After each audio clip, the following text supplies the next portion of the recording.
दोस्तों नमस्कार। दोस्तों आज की वीडियो में प्रस्तुत है एनसीईआरटी सार संग्रह का प्राचीन इतिहास का भाग 3, जिसके अंतर्गत हम मौर्य काल, मौर्योत्तर काल, गुप्त काल तथा गुप्तोत्तर काल से संबंधित प्रमुख प्रश्नों को देखेंगे। तो आइए शुरू करते हैं।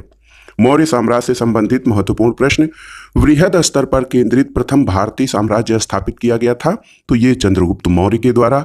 चाणक्य के बचपन का नाम क्या था? विष्णुगुप्त। सैंड्रोकोटस नाम से चंद्रगुप्त मौर्य की पहचान किसने की थी? विलियम जोन्स ने। विलियम जोन्स ने सैंड्रोकोटस नाम से चंद्रगुप्त मौर्य की पहचान की थी।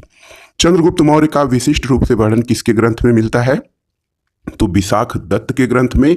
और कौटिल्य द्वारा अर्थशास्त्र शासन के सिद्धांतों से संबंधित पुस्तक है, जिसमें मुख्य रूप से राजनैतिक और आर्थिक नीतियों पर प्रकाश डाला गया है।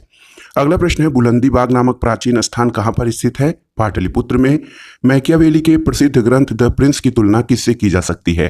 तो दोस्तों द प्रिंस की तुलना कौटिल्य के अर्थशास्त्र से की जा सकती है। अगला प्रश्न है कि पाटलिपुत्र में स्थित चंद्रगुप्त का महल मुख्यतः किससे निर्मित था? तो ये लकड़ी का था। और सेल्यूकस, जिसे अलेक्जेंडर द्वारा सिंध और अफगानिस्तान का प्रशासक नियुक्त किया गया था, किस भारतीय राजा ने पराजित किया था? तो चंद्रगुप्त मौर्य ने पराजित किया था। अगला प्रश्न है, बिंदुसार ने मैत्रीपूर्ण पत्र व्यवहार में सीरिया के शासक एंटियोकस से 3 वस्तुओं मीठी मदिरा, सूखी अंजीर और एक दार्शनिक या सोफिस्ट की मांग की थी। दार्शनिक को छोड़कर अन्य वस्तुओं को एंटियोकस ने बिंदुसार के पास भेजा था। अगला प्रश्न है, कुम्हरार नामक स्थल से किस प्राचीन नगर के अवशेष प्राप्त हुए हैं? पाटलिपुत्र के। किसने सहिष्णुता, उदारता और करुणा के त्रिविध आधार के आधार पर राजधर्म की स्थापना की थी? सम्राट अशोक ने। और सैंड्रोकोटस, चंद्रगुप्त मौर्य और सिकंदर महान की भेंट का उल्लेख किसने किया है? तो एक ग्रीक इतिहासकार जस्टिन ने चंद्रगुप्त मौर्य और सिकंदर महान की भेंट का उल्लेख किया है। अगला प्रश्न है, मालवा, गुजरात और महाराष्ट्र को किस शासक ने पहली बार जीता था? तो चंद्रगुप्त मौर्य ने। अब आइए देखते हैं मौर्यकालीन तीर्थ या अधिकारी, जिनका वर्णन की कौटिल्य के अर्थशास्त्र में किया गया है। दोस्तों तीर्थ उन्हें कहा जाता था जो मौर्य काल में सबसे उच्च स्तर पर अधिकारी होते थे, और अर्थशास्त्र के अनुसार इनकी संख्या 18 होती थी। तो आइए देखते हैं प्रमुख तीर्थ और उनसे संबंधित कार्य या विभाग। मंत्री या पुरोहित, ये प्रधानमंत्री और प्रमुख धर्माधिकारी थे। युवराज सत्ता का उत्तराधिकारी होता था। सन्निधाता, राजकीय कोषागार का प्रधान अधिकारी या कोषागार होता था। समाहर्ता, राजस्व विभाग का सर्वोच्च अधिकारी, वित्त मंत्री और कर संग्राहक होता था।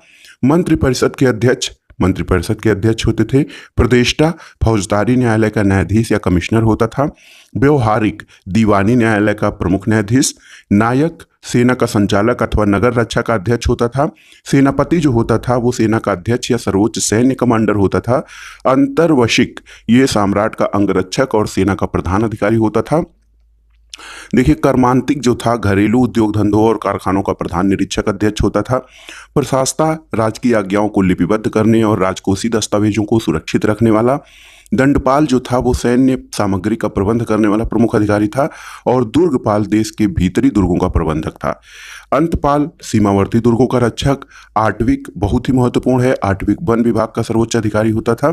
और दौवारिक, इसको राजमहल का प्रबंध और देखरेख करने वाला प्रधान अधिकारी कहा जाता था। तथा नागरक जो था वो नगर का सर्वोच्च अधिकारी होता था।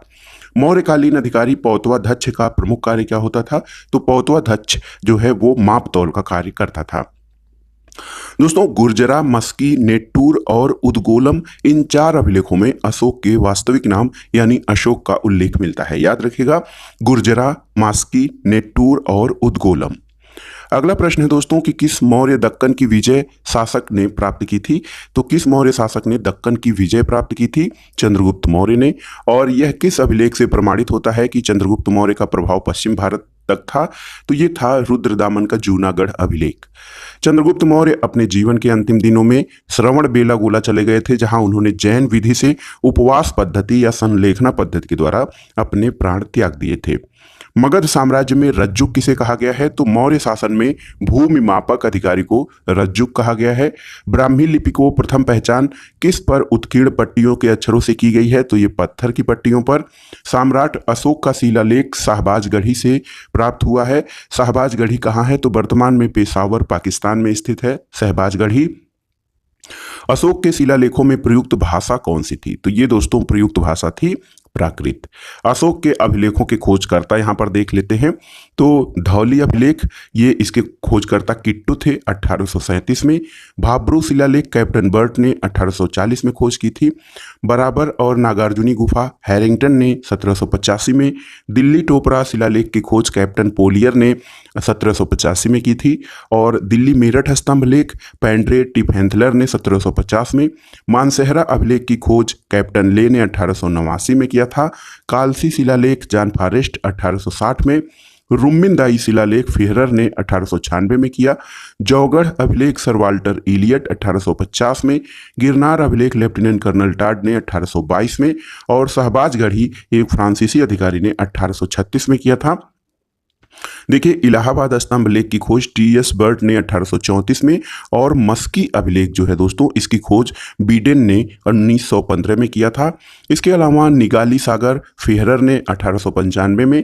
रामपुरवा अभिलेख की खोज कार्लाइल ने 1872 में। और सारनाथ स्तंभ की खोज आरएल स्टाइन ने 1905 में किया था। तो इसमें से आपके लिए महत्वपूर्ण ये है कि जो सबसे महत्वपूर्ण अभिलेख हैं जैसे सारनाथ, शहबाजगढ़ी, रुम्मिनदेई, इन दिल्ली मेरठ, दिल्ली टोपरा, ये जो स्तंभ लेख और अभिलेख हैं, इनके आप खोजकर्ता और उसके सन को याद कर लीजिएगा।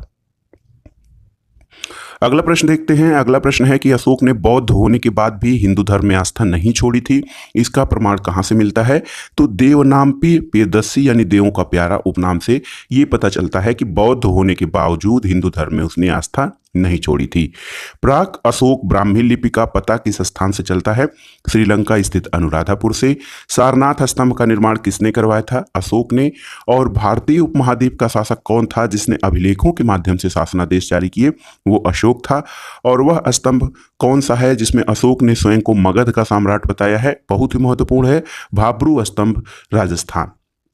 दोस्तों, ब्राह्मी लिपि या ब्राह्मी स्क्रिप्ट में लिखे गए अशोक के शिलालेखों को सर्वप्रथम जेम्स प्रिंसेप याद रखिएगा, सबसे पहले ब्राह्मी लिपि से लिखे शिलालेखों को जेम्स प्रिंसेप ने पढ़ने में सफलता पाई थी। अशोक के किस अभिलेख से धम्म महामात्रों की नियुक्ति की सूचना मिलती है? 5वें बृहत शिलालेख से। गुर्जला लघु शिलालेख कहाँ स्थित है? मध्य प्रदेश के दतिया जिले में। और मौर्य काल में भूमि कर जो कि राज्य की आय का मुख्य स्रोत था, किस अधिकारी द्वारा एकत्र किया जाता था? ये सीताध्यक्ष द्वारा। मध्य प्रदेश स्थित सांची के स्तूप का निर्माण किस मौर्य शासक ने कराया था? अशोक ने। और दोस्तों, मौर्य राजवंश के शासकों के सुदूर देशों जैसे सीरिया और मिस्र के साथ राजकीय संबंध थे। उत्तराखंड में सम्राट अशोक के शिलालेखों की एक प्रति किस स्थान से प्राप्त हुई है? कालसी से। प्रसिद्ध यूनानी राजदूत मेगास्थनीज भारत में किसके दरबार में आया था? चंद्रगुप्त मौर्य के। अब यहाँ पर आइए देखते हैं प्रमुख अधिकारी और उनके विभाग। सीताध्यक्ष जो था वो कृषि विभाग का अध्यक्ष होता था। अकाराध्यक्ष खानों का अध्यक्ष था। लवणाध्यक्ष मुद्रा विभाग का प्रधान। शुक्लाध्यक्ष व्यापारिक कर का प्रधान। मुद्राध्यक्ष पासपोर्ट विभाग का अध्यक्ष होता था। और संस्थाध्यक्ष व्यापारिक मार्गों का अध्यक्ष होता था। दोस्तों, मौर्य काल में व्यापारियों के संगठन को संभूत समुत्थान और समव्यवहारिक तथा व्यापारियों के नेता को सार्थवाह कहा जाता था। याद रखिएगा, व्यापारियों का जो संगठन था उसको संभूत समुत्थान और समव्यवहारिक, और व्यापारियों का जो नेता होता था उसे सार्थवाह कहा जाता था। अगला प्रश्न है कि गुप्तचर व्यवस्था को प्रथम विस्तृत विवरण किस ग्रंथ में मिलता है? अर्थशास्त्र में। मौर्य काल की किस पुस्तक में जहाज निर्माण और नाविक गतिविधियों का वर्णन है? ये है इंडिका, जो कि मेगास्थनीज द्वारा लिखी गई थी। चंद्रगुप्त मौर्य अपने अंतिम समय में किस धर्म का अनुयायी हो गया था? जैन धर्म का। और कौन सा मौर्य काल में शिक्षा का सर्वाधिक प्रसिद्ध केंद्र था? ये था तक्षशिला। तक्षशिला शिक्षा का प्रमुख केंद्र। मौर्यों के शासनकाल में जो है सर्वप्रमुख शिक्षा का केंद्र दोस्तों तक्षशिला था। और गांव के शासन को स्वायत्तशासी पंचायतों के माध्यम से संचालित करने की व्यवस्था का सूत्रपात किस वंश ने किया था? तो ये था मौर्य वंश। अगला प्रश्न है दोस्तों, मेगास्थनीज ने अपनी पुस्तक इंडिका में भारतीय समाज को 7 श्रेणियों में विभाजित किया है। अशोक का समकालीन शासक तुर्मै कहाँ का राजा था? ये मिस्र का था। और मिस्र के शासक 288 से 246 ईसा पूर्व टालमी फिलाडेल्फस के साथ अशोक के राजनीतिक संबंध थे, और संभवतः इसी को तुर्मै कहा गया है। चंद्रगुप्त मौर्य और अशोक दोनों का एक साथ उल्लेख किसके अभिलेख में किया गया है?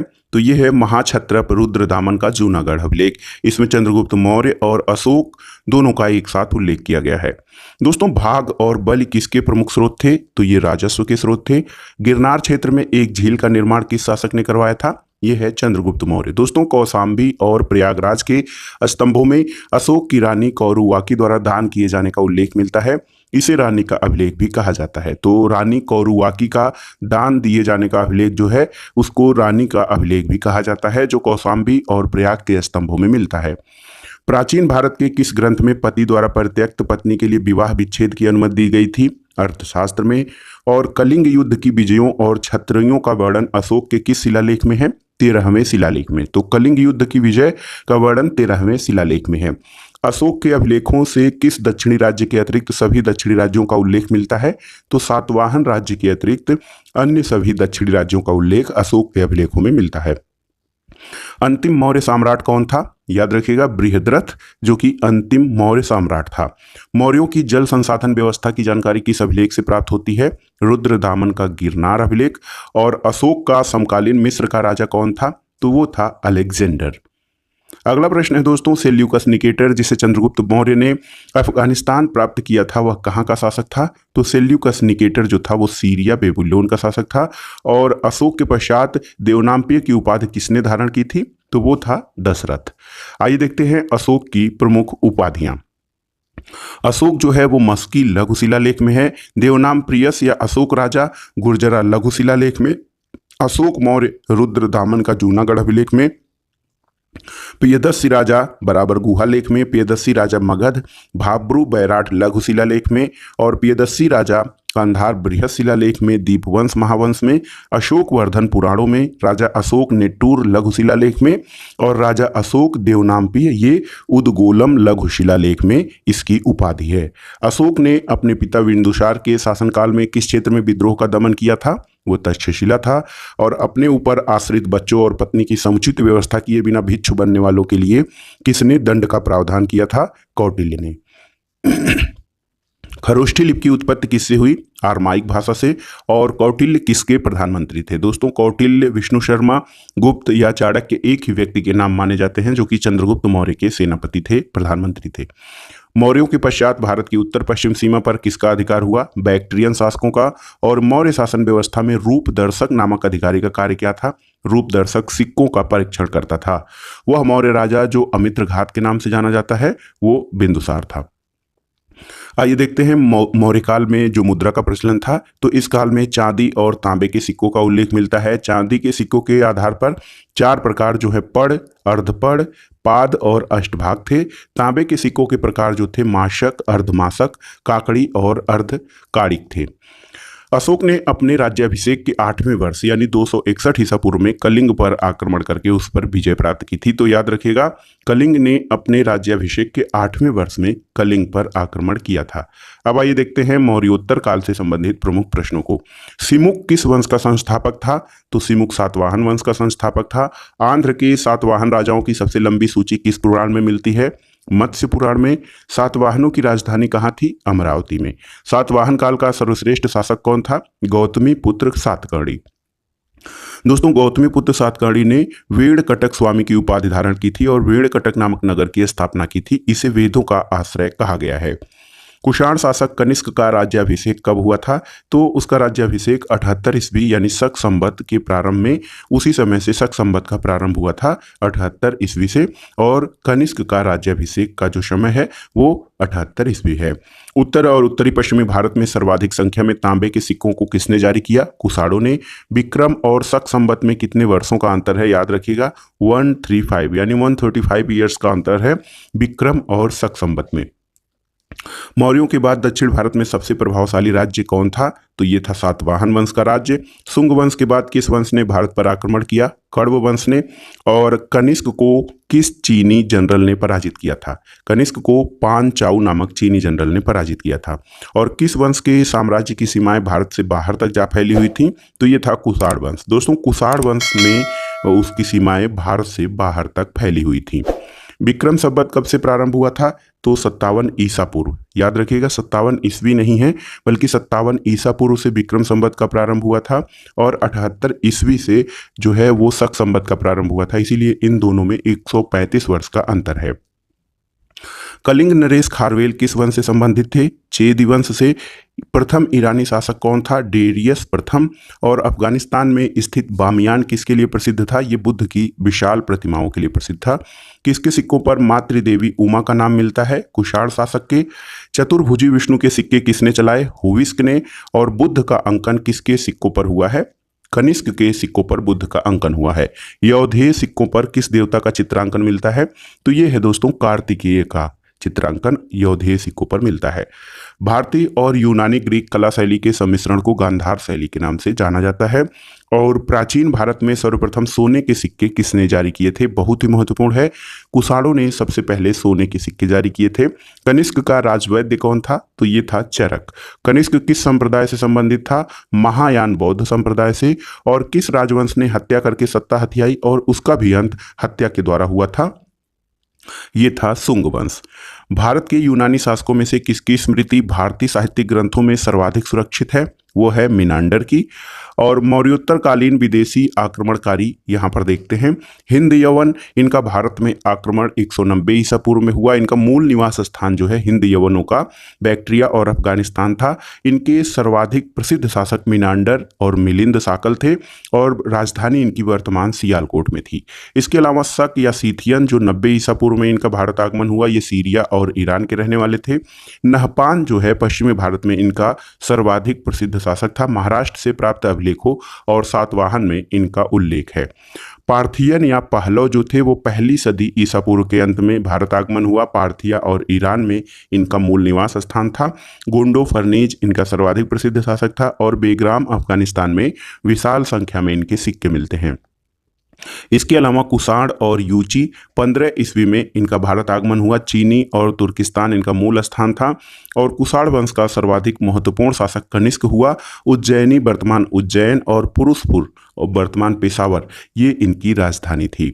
दोस्तों आक्रमणकारियों का क्रम अगर जो आपको बताना होगा तो हिंद यवन, शक, पहलव और कुषाण ये भारत में बाहरी आक्रमणकारियों का क्रम है। सबसे पहले सिक्के सोने के सिक्के जारी करने का श्रेय कुषाण शासक विम कडफिसेस को दिया जाता है। तो कुषाण शासकों ने सबसे पहले सोने के सिक्के चलाए थे और इसका श्रेय सबसे पहले कुषाण शासक विम कडफिसेस को जाता है। आइए देखते हैं गुप्त काल से संबंधित महत्वपूर्ण प्रश्न। गुप्त राजवंश का प्रथम शासक कौन था? श्रीगुप्त। नगरों का क्रमिक पतन किस एक काल की महत्वपूर्ण विशेषता थी? गुप्त काल की। प्राचीन भारत में किस वंश का शासनकाल स्वर्ण युग के रूप में जाना जाता है? तो गुप्त वंश का जो शासनकाल है ये गोल्डन एज के रूप में जाना जाता है।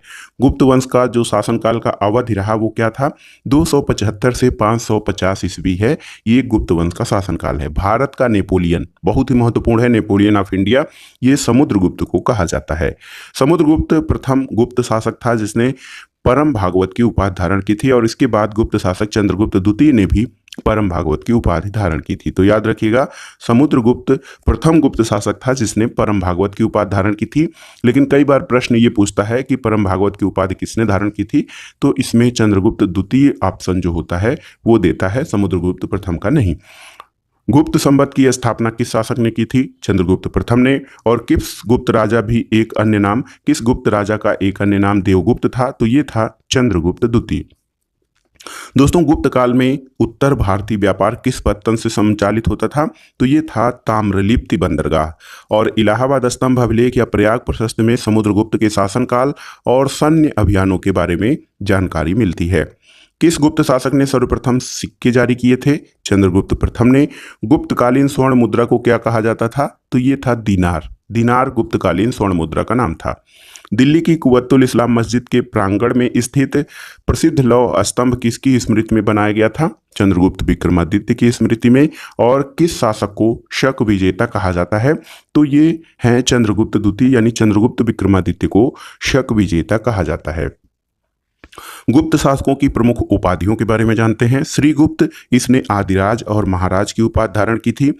चंद्रगुप्त द्वितीय, इसने विक्रमादित्य और विक्रमांक स्कंदगुप्त ने शकाद्रित्य और सक्रोपम तथा समुद्रगुप्त ने पराक्रमांक, कुमारगुप्त ने महेंद्रादित्य और चंद्रगुप्त प्रथम ने महाराजाधिराज की उपाधि धारण की थी। तो याद रखिएगा, चंद्रगुप्त द्वितीय को विक्रमादित्य कहा जाता है, स्कंदगुप्त शक्रादित्य और जो चंद्रगुप्त प्रथम है उसने महाराजाधिराज की उपाधि धारण की थी। गुप्तकालीन अधिकारी जो हैं उनके बारे में आइए जानते हैं। महासेनापति सेना का सर्वोच्च अधिकारी होता था। रणभंडागारिक ये सेना की आवश्यकताओं को पूरा करने वाला अधिकारी। महासंधि विग्राहक युद्ध और शांति का प्रधान था। महाभंडारागाराधिकृति ये राज की कोष का प्रधान था। महाअक्षपटलिक अभिलेख विभाग का प्रधान होता था। सर्वाध्यक्ष केंद्रीय सचिवालय का प्रधान था। महाप्रतिहार राजप्रसाद का मुख्य सुरक्षा अधिकारी और ध्रुवाधिकरण जो है वो भूमि कर वसूलने का प्रधान अधिकारी होता था। देखिए, अग्रहारिक ये दान विभाग का प्रधान होता था। महाबलाधिकृत सेना का सेनापति या सर्वोच्च अधिकारी होता था। महादंडनायक ये न्यायाधीश या जज होता था। दंडपाशिक पुलिस विभाग का सर्वोच्च अधिकारी था और विनय स्थिति स्थापक ये शिक्षा अधिकारी होता था। गुप्त काल में अपनी आयुर्विज्ञान विषयक रचना के लिए कौन प्रसिद्ध था? ये था प्रसिद्ध वैद्य सुश्रुत। चंद्रगुप्त के 9 रत्नों में से कौन फलित ज्योतिष से संबंधित था? ये छप्पड़क था, जो है फलित ज्योतिष से संबंधित था।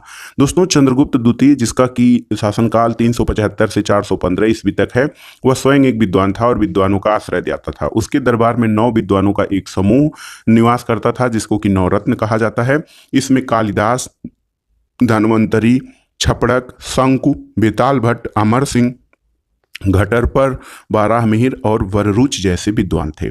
शक और गुप्त संवतों के मध्य कितना अंतर है? तो ये 242 वर्ष का अंतर है। गुप्तकालीन चांदी मुद्राओं का क्या नाम दिया गया था? रूपक। रूपक नाम दिया गया था गुप्तकालीन चांदी की मुद्राओं को। कुमार गुप्त कालीन मंदसौर अभिलेख में किस श्रेणी का उल्लेख किया गया है? तो दोस्तों, एक तंतुवाय श्रेणी का उल्लेख कुमार गुप्त के जो है मंदसौर अभिलेख में किया गया है।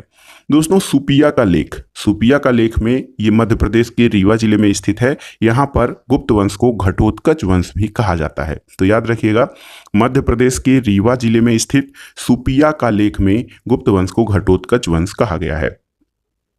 गुप्त काल की कृषि व्यवस्था का महत्वपूर्ण लक्षण क्या था? तो सामंतवाद का प्रारंभ जो था ये गुप्त काल की कृषि व्यवस्था का प्रमुख लक्षण था। आइए देखते हैं गुप्तकालीन भूमि वर्गीकरण को। क्षेत्र खेती करने योग्य भूमि को, वास्तु निवास करने योग्य भूमि थी, खिल वह भूमि जो कृषि योग्य नहीं होती थी, अपृहत जंगली भूमि को, और चारागाह जो था वो पशुओं के चरने के लिए छोड़ी गई भूमि को कहा जाता था। किस शासक ने 4 अश्वमेध यज्ञ किए थे? प्रवरसेन प्रथम ने। कायस्थ शब्द का उल्लेख किस ग्रंथ में मिलता है? मुद्रा राक्षस में। और ईंटों से निर्मित गुप्तकालीन मंदिर कहाँ पर स्थित है? तो ये बिठूर कानपुर में स्थित है। अगला प्रश्न है दोस्तों, कुमारगुप्त के समय में ही मध्य भारत में रजत सिक्कों यानी चांदी के सिक्कों मयूर शैलों का प्रचलन हुआ। उसने महेंद्रादित्य की उपाधि धारण की थी और नालंदा विश्वविद्यालय की स्थापना कुमारगुप्त के शासनकाल में हुई थी। तो याद रखिएगा, नालंदा विश्वविद्यालय की स्थापना कुमारगुप्त के शासनकाल में हुई थी। गुप्त काल में पैठन की प्रसिद्धि का कारण क्या था? तो पैठन एक व्यापारिक मंडी थी। और ये देखिए शतरंज का खेल। दोस्तों, शतरंज का खेल भारत में गुप्त काल के दौरान प्रारंभ हुआ था। यहाँ इसे चतुरंग के नाम से जाना जाता था। भारत में यह खेल जो है ईरान और उसके बाद यूरोप पहुंचा था। गुप्त काल में किस बंदरगाह से दक्षिण पूर्वी एशियाई राष्ट्रों को जहाज रवाना होते थे? ताम्रलिप्ति बंदरगाह। और किस चीनी यात्री ने गुप्त काल में भारत की दशा का वर्णन किया है? तो फाहियान था जिसने गुप्त काल में भारत की यात्रा की थी और उसने गुप्त काल में भारत की दशा का वर्णन किया है। भारत हिंदू देवी देवताओं को समर्पित सबसे प्राचीन मंदिर किसके काल का है? तो ये गुप्त काल का है।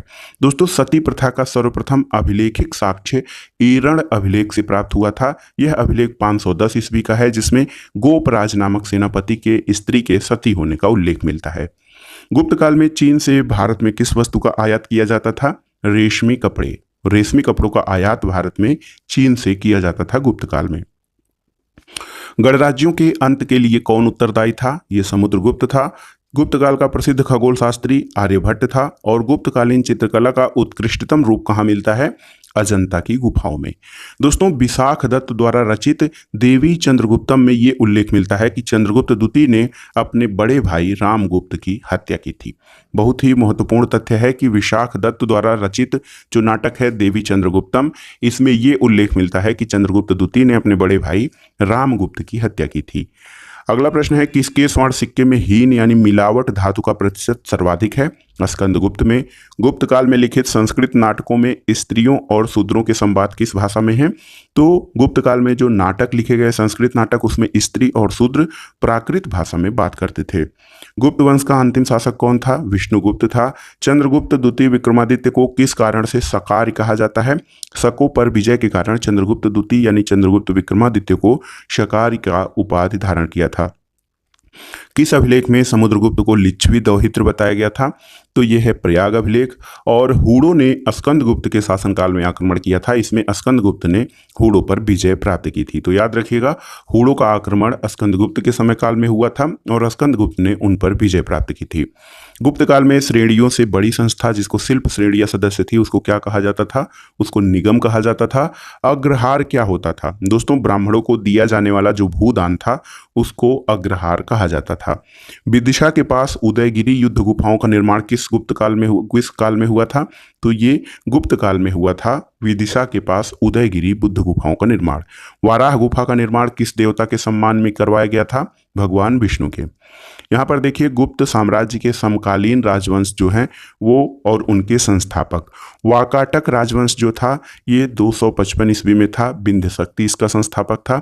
इसके अलावा वाकाटक राजवंश 330 ईस्वी, इसमें सर्वसेन ने इसकी स्थापना की थी। नाग राजवंश 350 ईस्वी में स्थापना हुई थी, भवनाग ने किया था।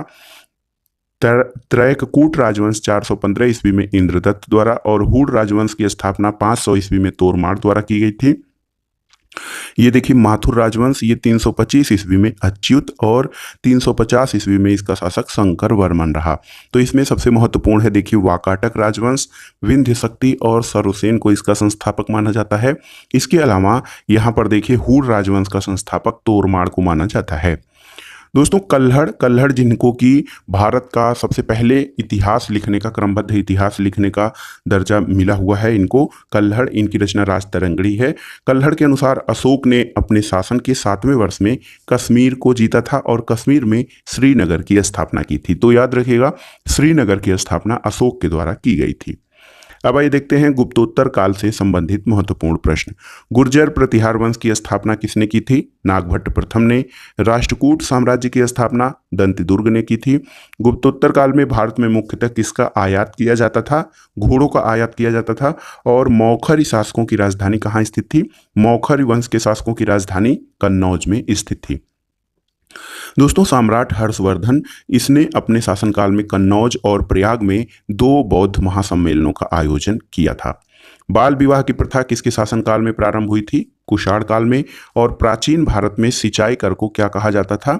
तो विदक भागम कहा जाता था। प्राचीन भारत में सिंचाई कर को कहा जाता था। हर्ष के प्रशासन में अवंत युद्ध और शांति का अधिकारी था। इसके अतिरिक्त कुछ अधिकारी जो थे, सिंहनाद सेनापति होता था, कुंतल अश्वसेना प्रधान था, स्कंदगुप्त हस्ती सेना का प्रधान होता था और सामंत या महाराज नागरिक प्रशासन का प्रमुख होता था, जबकि अवंत जो होता था वो युद्ध और शांति का अधिकारी होता था। 3री शताब्दी में वारंगल किस लिए प्रसिद्ध था? दोस्तों, लोहे के यंत्रों और उपकरणों के लिए वारंगल प्रसिद्ध था। पुराणों के अनुसार चंद्रवंशी शासकों का मूल स्थान किसे माना जाता है? प्रतिष्ठानपुर को। और हर्षचरित नामक पुस्तक के लेखक कौन थे? बाणभट्ट। हर्ष का शासनकाल कब से कब तक था? 606 से 641 ईस्वी। याद रखिएगा, 606 से 641 ईस्वी में हर्ष का शासनकाल था। सम्राट हर्ष ने अपनी राजधानी थानेश्वर से कहाँ पर हस्तांतरित की थी? तो ये था कन्नौज। और बाणभट्ट कहाँ के निवासी थे? ये औरंगाबाद महाराष्ट्र के निवासी थे बाणभट्ट। दोस्तों, नर्मदा नदी पर सम्राट हर्ष के दक्षिणवर्ती अभियान को पुलिकेशिन द्वितीय ने रोका था। तो याद रखिएगा, सम्राट हर्ष को पुलिकेशिन द्वितीय ने नर्मदा नदी के तट पर हराया था। अगला प्रश्न है, नालंदा विश्वविद्यालय किस राज्य में स्थित है? बिहार में है। वेनसांग किस राजा के शासनकाल में भारत आया था? हर्षवर्धन के। भारत में नारियल की खेती कब से प्रारंभ हुई? सातवाहन काल से। कौशेय शब्द का प्रयोग किसके लिए किया गया है? तो कौशेय शब्द का प्रयोग रेशम के लिए किया गया है। गुप्तोत्तर काल में प्रमुख व्यापारिक केंद्र कहाँ था? तो ये कन्नौज था गुप्तोत्तर काल में प्रसिद्ध व्यापारिक केंद्र। दोस्तों, ह्वेनसांग की भारत यात्रा के समय सूती वस्त्र उत्पादन के लिए सबसे प्रसिद्ध नगर जो था वो मथुरा था। अगला प्रश्न है, गुप्तोत्तर काल में भूमि का स्वामित्व किसके हाथ में था? तो ये ग्राम सभा के पास था भूमि का स्वामित्व। भारत में सबसे प्राचीन विश्वविद्यालय कौन सा है? नालंदा विश्वविद्यालय। भीनमाल की यात्रा किस चीनी यात्री ने की थी? तो दोस्तों, भीनमाल की यात्रा ह्वेनसांग ने की थी और चीनी यात्री इत्सिंग ने बिहार का भ्रमण किस समय किया था? 672 ईस्वी में।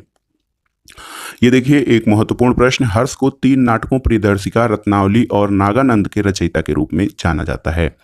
नालंदा विश्वविद्यालय को किसने नष्ट किया था? बख्तियार खिलजी। बख्तियार खिलजी द्वारा नालंदा विश्वविद्यालय को नष्ट कर दिया गया था। किस काल में जजमानी व्यवस्था शासन करने वाले एक नए प्रकार की सामाजिक संरचना का उदय हुआ था? तो जजमानी व्यवस्था जो है वो उत्तर गुप्त काल में उत्तरी भारत में प्रचलित थी। अब आइए देखते हैं चीन में दूत भेजने वाले प्रमुख भारतीय शासक। हर्षवर्धन जो था वो पुष्यभूति वंश का था, इसने चीन में अपना दूत भेजा था। नरसिंह दूती पल्लव वंश का शासक था, इसने भी। और यशोवर्मन जो कि कन्नौज नरेश था, यशोवर्मन, तथा कोलुतुंग प्रथम जो चोल वंश का शासक था, इसने चीन में अपने दूत भेजे थे।